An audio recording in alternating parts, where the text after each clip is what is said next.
But glad to be here with you once again, Coach Maxwell, talking a little equestrian as you head into a pretty big weekend for the program. We do. Thank you for having me. Great to have you here. Well, let's dive right in because this Friday, hope y'all have Friday at noon blocked out on your calendars. Texas A&M is coming to the Willis Family Equestrian Center. It's going to be a big meet, and boy, big meets are nothing new to you all and to this squad. You've tested this team with a really strong schedule early. So tell us a little bit about the season up to this point and hopefully how it's preparing you for what's ahead. Yeah, it's definitely been tough. Meet after meet's been very challenging. 3 of the 4 that we've played have been ranked in the top 5 while we played them. When we played them, we'll go in and play number 2 Texas A&M.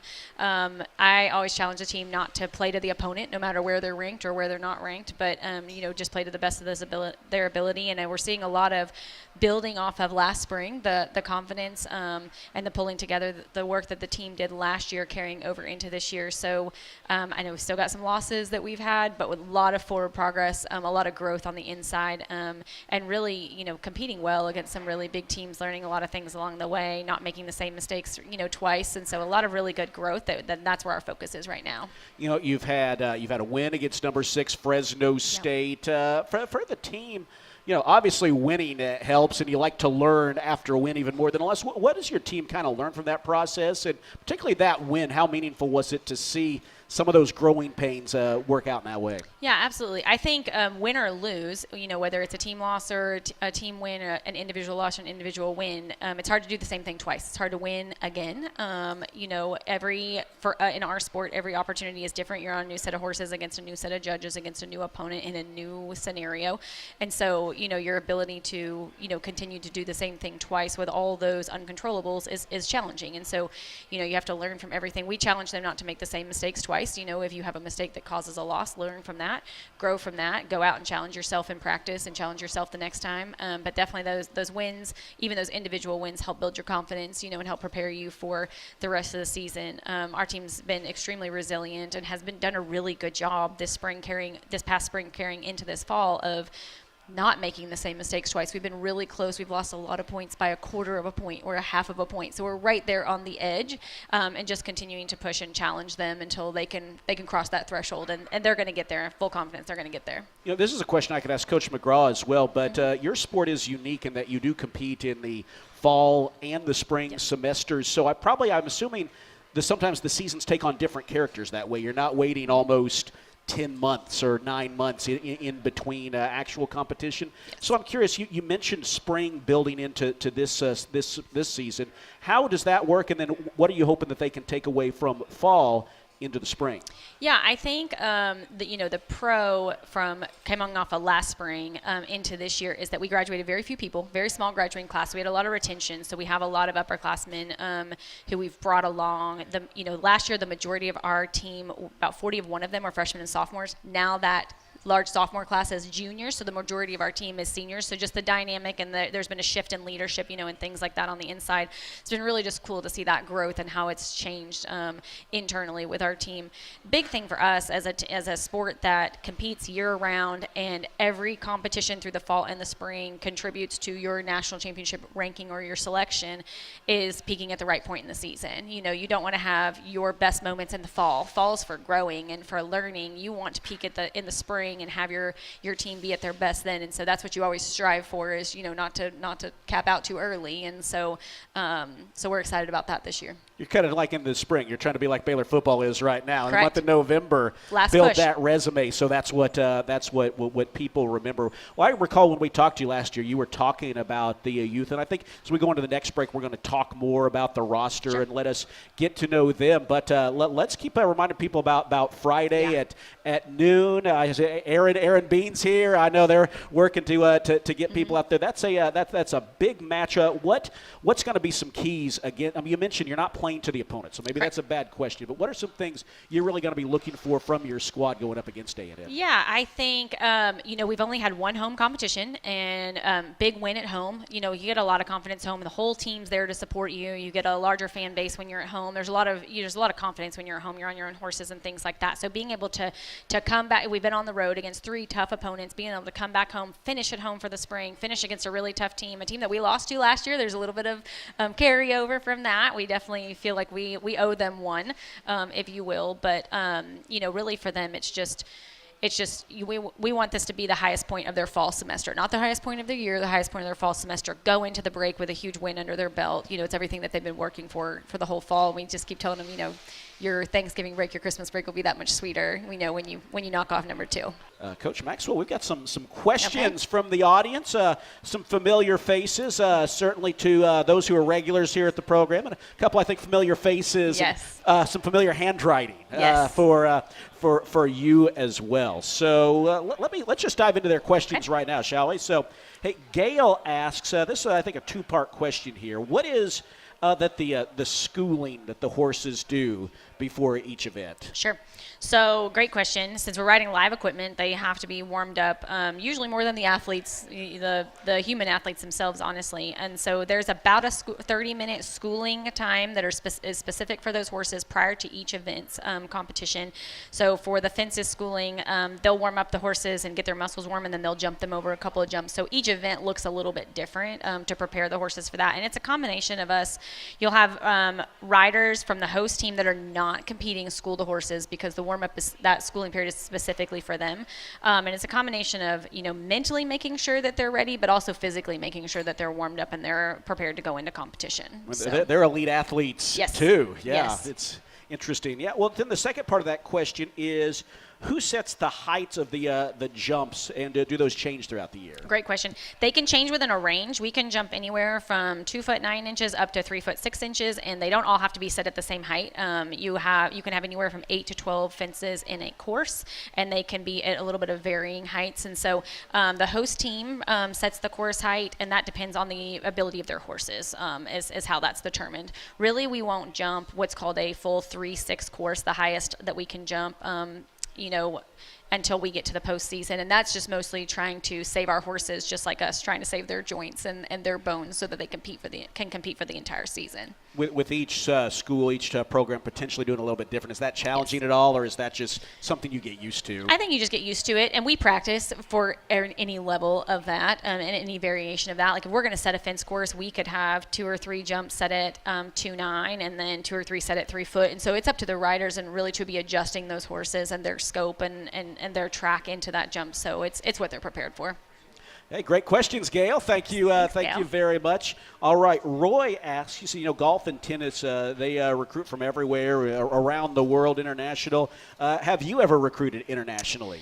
Only in Canada. And so really, primarily for our sport, the most talented elite athletes for the sport of equestrian are in the U.S., so we're really, blessed and privileged with that. Once you get into professional level, specifically in the English riding competitors, Europe has quite a large competitive pool, but at the youth and junior level when we're recruiting, the U.S. is primarily where they're going to train, have the most opportunity to train and to compete. And so Canada is usually the farthest away that we will pull athletes from. So.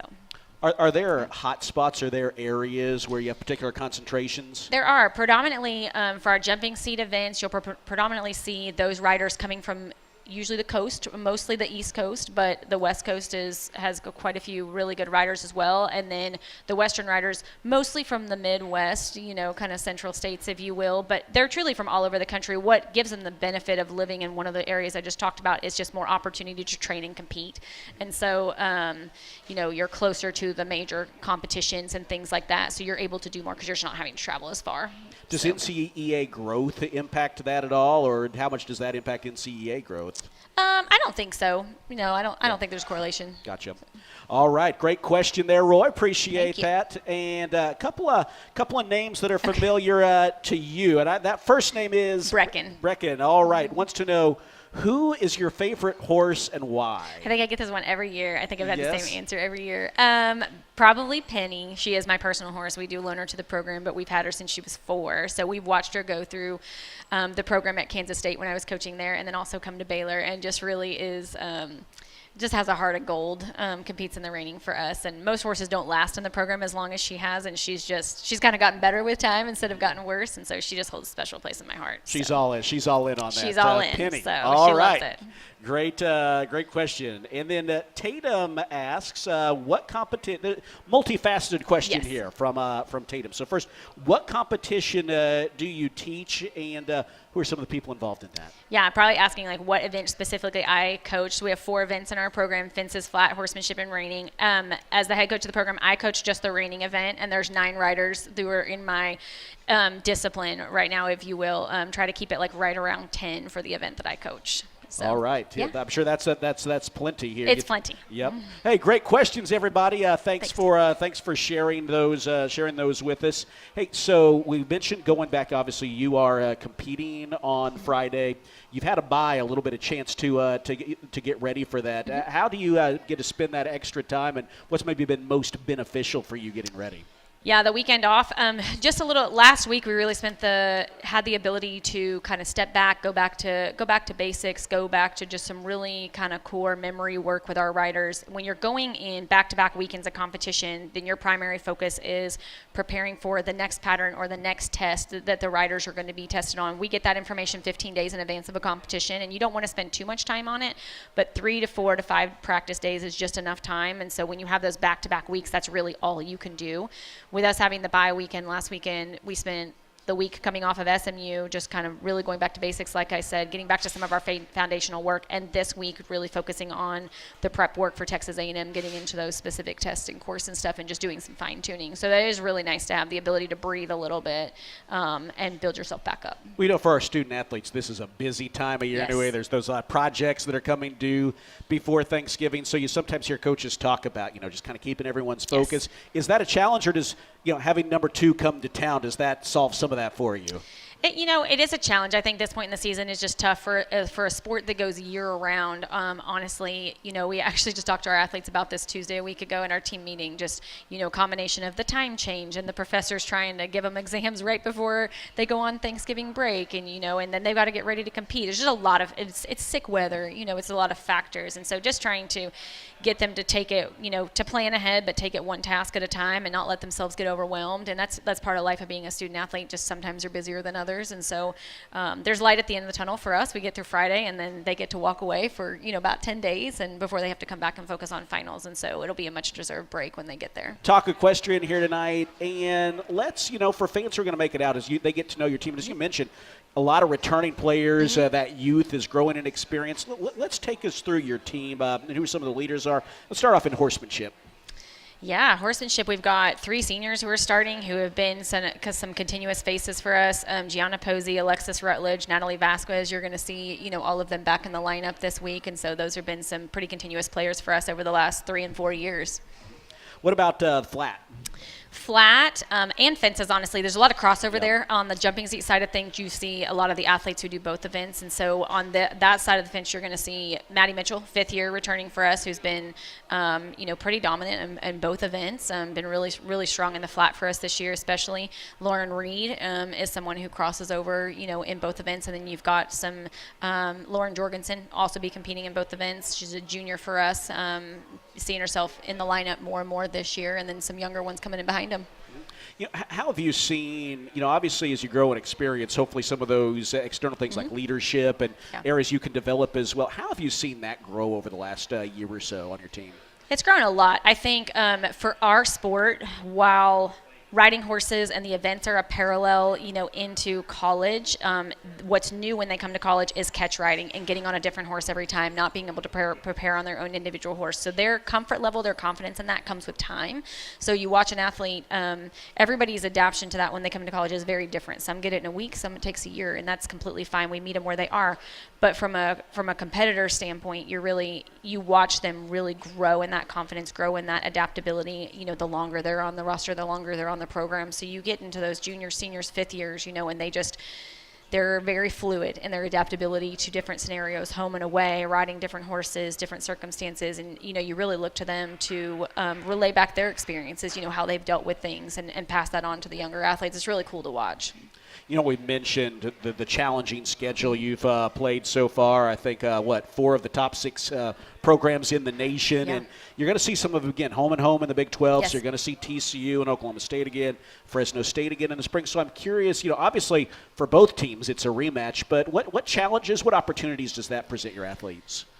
So when we do our conference schedule, the agreement is that we home and away everyone within the conference. So that's where you see TCU, Oklahoma State, and Fresno State twice. Gives us the privilege to go compete at their institution on their horses, get us out of our comfort zone. There's some home team advantage for sure, but then also to host them back in our house. And so kind of levels the playing field, if you will, that you have to play in both scenarios. And so, playing them twice a year, as often as we have, you learn to prepare for different things when you go to different institutions. You get to know the horses, there's some carryover with the horses and the animals you're going to be drawing when you get there and stuff, and how they run their meets and whatnot. So there's not really too many surprises when you play conference meets per se, and you know what to expect and how to prepare going into it. So that's really nice. With that challenging schedule you played, hopefully, there's that compound interest as it prepares them for another challenging spring. I'm curious, when you're going through those places where, you had the win against Fresno State, but you had to kind of earn that through a couple losses beforehand. Is it easy to keep the athletes focus on the task when they're playing really good teams, or how has it been just kind of walking through this with them and preparing them to use it in the right way? I think it depends on the circumstance. We're a judge sport; it's subjective. And so you have so many uncontrollables. The horses that are very random, and sometimes it's just you just get a bad draw that day, and that horse doesn't perform well. And as coaches, we can ask for a reride, but you don't get one, and so it really depends on the circumstances. The team is really good. Our team is really good about if they know that they did everything they could and they left everything in the arena, they can handle a loss really, really well. If they know they did everything they could and they made a mistake and they had a loss that way, they can handle that really well because they can come back and they can learn from it. And so it all depends on the circumstances. Like I said, this fall, these meets have been, while the win-loss scores have been a little more spread, the individual head-to-heads have been very close a lot of times. So I think that's where they're seeing their growth, and they're focusing on their individual growth and getting a little closer each time and not making those same mistakes. And so they're resilient in that. But winning builds confidence too, and so you got to get a couple of those under your belt just to keep your chin up and keep attacking. So well, like number 6 Fresno State, obviously that was a big win. I'm curious, what are some things? How much did that mean to the team? And what do you want them to take away from that experience? I think just building into their confidence, knowing that they can do it. They're always more confident at home. All teams are more confident at home on their own horses when their entire team behind them. And I think that's the benefit we have coming home this Friday is come back, let's do it again, against a different team. But, ride to your full potential and in your set of controlled circumstances, that you're prepared for. So we'll take it out on Friday and see. It's going to be big Friday at 12 noon. Obviously mentioned there's a home turf advantage, home field advantage, if you will. What role can fans play in that? What does it mean to look around and see a lot of people in green and gold? It means a ton. Definitely, you hope that your athletes, when they walk in to compete, they notice nothing around them, but they notice the music, they notice the cheering, they notice, things that are happening. And, so it means a lot to have people out there supporting the program as a whole. Obviously parents are going to come and support their individual children, when they're out there in the team as a whole. But, to have fans, to have the greater Baylor community, the greater Waco community come out and support us is huge. We get a lot of kids out, love seeing kids out there and just being able to showcase what we do. And, if you work hard, in your sport, the benefit that you could have in college someday. So our athletes always love visiting with the youth, especially, and kind of telling them how to get there. Yeah. Hope people come on out and support the team. Absolutely. You mentioned the athletes notice the music. I know you work closely with Aaron Bean from Fan Engagement. I think music may be the most, the widest variance between likes and dislikes among anything from people. You can either win them over or or get them upset with what you play. But tell us about this crew you have here with us, by the way, here at this table. Well, Erin Bean is my sport program administrator, loyal fan here with me at Rudy's, bringing her mom and her husband, Evan, always here with us, always at all the home meets, travel with us quite a bit, so definitely appreciate that. And then 2 of my 5 children are here, Tatum and Brecken, so old enough to tag along now that I don't have to worry about them. So Brecken was on the road with us to SMU, and so they like being involved. They love being around the team. We had a team Thanksgiving dinner last night. My whole crew was out there, so the team brings my whole family into it too, which is great. Nice. So. Well, good questions from Yes. Breckham Tatum for us on the program. So you mentioned you're heading into the break and you Yes. head into the spring. What should people keep in the back of their minds about that spring schedule here and the opportunity to be a part? When we finish this fall semester, we're not even halfway there. There's more than half of the season in front of us, and I think that's just so exciting. That's a message we keep giving to our team. Spring feels like it goes at a little bit of a faster pace. You play more weekends back to back than you do in the fall. That's good and bad. It can wear you down, but it also gives you the ability to bounce back really quick or to build off of wins really quick. And so we love that about the spring. But then the excitement of moving into postseason. So, you push through February and early March, get a quick couple of days off at spring break usually for them, and then you go blow right into postseason, Big 12 championship, and into the national championship. And there's just so much excitement about that, being able to get in a tournament setting and really go compete at a high level. And so just a lot. I feel like the spring is like an adrenaline, carry through, and then you crash after nationals is what happens. But a lot of excitement and just so much competition left in front of us. So like I said, we're not even halfway there. There's a lot left to do. Some great moments for the program in the spring Yes. over the years, for sure. Well, Coach Maxwell, really appreciate your time. Thanks for joining us, and hope you all make it out on Friday and certainly in the spring if you can. Let's hear it for Coach Casie Maxwell from Baylor Equestrian, our first guest here on the Baylor Coaches Show.